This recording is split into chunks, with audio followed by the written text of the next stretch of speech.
from someone who's involved in our programs about the impact of our work. Today, we're super stoked to have a special guest with us. I referenced him earlier, but Kevin, who goes by Kev Duran, was in our program in Salt Lake City some years ago. He has since then taken on a lot of things. He's earned himself several bachelor's degrees in record time. He's become a big mountain snowboard coach. He's had a full-time job at Google and has recently transitioned from that to Dropbox. So he's working in tech. He's just been admitted to an MBA program, and he's now, for the time being, in Australia doing snowboard coaching this summer. So Kev, when I found that out, I gave him an easy out. I said, I know it's the middle of the night. There's no need for you to come to this Zoom. And he's like, no, I'm on it. I want to come. I want to share my story. So thank you so much, Kev, for being here with us today. I've got some questions that I want to ask you. I don't know if you want to say hello first and share anything before I do that. Yeah, Ben, thank you so much for having me. I really, really appreciate it. Donna, thank you so much for everything you've done for the sport of snowboarding. Everybody on this meeting, just want to say thank you for all your contributions. Chill, Burton, it's made me who I am. It's given me the platform and opportunity to grow into the sport and also develop myself. So yeah, just want to lay that out there. Awesome, Kev. Yeah, we're so excited you're here. One thing I didn't mention, but is evidenced perhaps in some of these photos, for many years now, Kev has come back and volunteered in the Chill program. So he's, of course, way overqualified to provide instruction, and he does that. But he's also a mentor for our young people, and often takes an interest in a few of them in particular who have similar things that they're working through at that stage in their life, and has really provided some significant individual mentoring with young people in our program, which is awesome. You can see him here at the Mystery Series earlier this year. And he's just a big part of our Chill community in Salt Lake City. A lot of people know him. He knows a lot of people. He's part of the glue that holds us all together. So thanks for that too, Kev. So why don't you tell us, we'd love to hear during the minutes that we've got together today, a little bit about sort of these different stages of your life during the time you went through Chill and sort of afterwards. Why don't you start by just sharing with us sort of that entry point? What was going on for you when you did the Chill program, and what was it like to go through it? Cool. Yeah. So I was in the Chill program in 2010. So I was 10 years old. At that point in my life, I was just a little rascal. So really trying to figure out what I wanted to do. I felt like I tried every sport and hated every sport until I started playing rugby and snowboarding. Yeah, so that's pretty much a little bit about where I was. And going through the program, it really, similar to Jake, I wasn't the biggest fan of school. So Chill really taught me the values in an environment where I could really learn. It felt like school was in the mountains, and let alone it was an experience by yourself where we got to leave school early, grab our snowboards, and head up to the mountain. And for myself and many of the other youth growing up in Utah, we've never been outside of like up in the mountains and the cottonwoods. And so this opportunity was very spectacular, and it involved me or introduced me into a new lifestyle that otherwise I wouldn't have been introduced to just because of our cultural backgrounds. Like my parents grew up in Guatemala, so the thought of sliding on snow was just absurd. Awesome, man. Thanks for sharing that. Talk to me a little bit about these years afterwards, your choices you made about pursuing work in the snowboard space and the board sports community and beyond in tech, volunteering for Chill. What do you make of these decisions?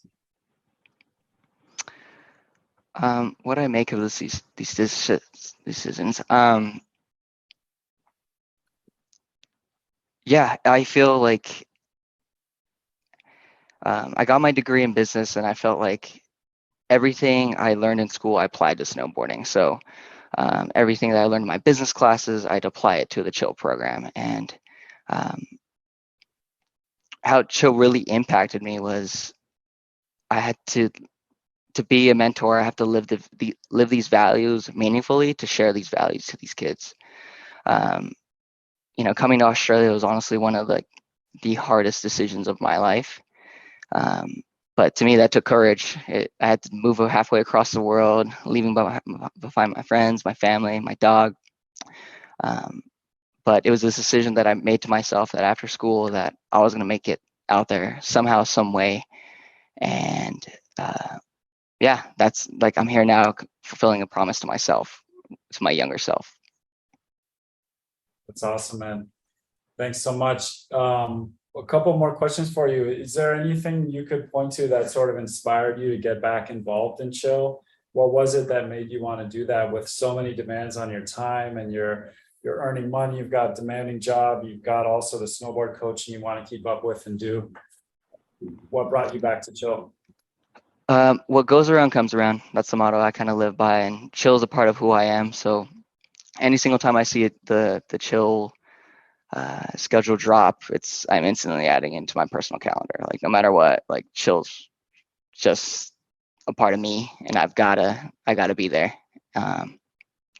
And yeah, like what the biggest difference for me for chill, like the youth in the program compared to like the ski school kids or the athletes I coach is, I feel like these chill kids really appreciate and recognize the opportunity given to them, and they treat it as a once in a lifetime opportunity. That's awesome. Yeah, I remember you saying that to me when we met in Salt Lake, and we've observed that too. And we've heard that from lots of people who instruct chill youth, that same dynamic. That's pretty different. That's really cool. What about give us the hard truth before we wrap your piece here. What can we do better? What are one or two things that you really want us to step up on and do better for and with young people? I think really tapping into our alumni network, and really inviting them back, because as of right now, I've been mentoring the program out in Salt Lake, and I've kind of been the only one. So if we can create some Facebook groups that we can really tie us back in, because the hardest part is that last day of chill where it's like, all right, goodbye, like thanks for being my friend these past 8 weeks. Now it's like, when do I see you next? So just keeping it rolling, keeping the community rolling, if that makes sense. If we can do some discounted lift passes, like essentially community ride nights where the community, the alumni come together as a whole again. I think that would be the biggest thing. Cool. Thanks for sharing that. We are definitely working on it. We're a long ways away from having the solution in place to address what you just shared, but it's not lost on us how valuable it was for so many people, and that there's not a platform afterwards to stay engaged, and that itself is a barrier to becoming permanently involved in board sports in the community. So I'm glad that you in a way did it despite that. You're setting an example for that being possible, but we want to make it a lot more visible and a lot easier for many more people to do that. So thanks, Kevin, for being a trailblazer, for being with us today, for being a chill champion, and we'll be in touch soon again. I hope that you get a good night's sleep tonight and don't stay on the rest of the Zoom, but if you do, really appreciate your time. Yeah, Awesome, Kevin, guys. I just want to say thank you. I think your story was incredibly inspiring to all of us. So I really appreciate you taking the time. Thank you so much, Donna. And it's like a complete honor. I'm geeking out that like sharing the same Zoom meeting with you here. So appreciate it. Thanks Yeah. so much.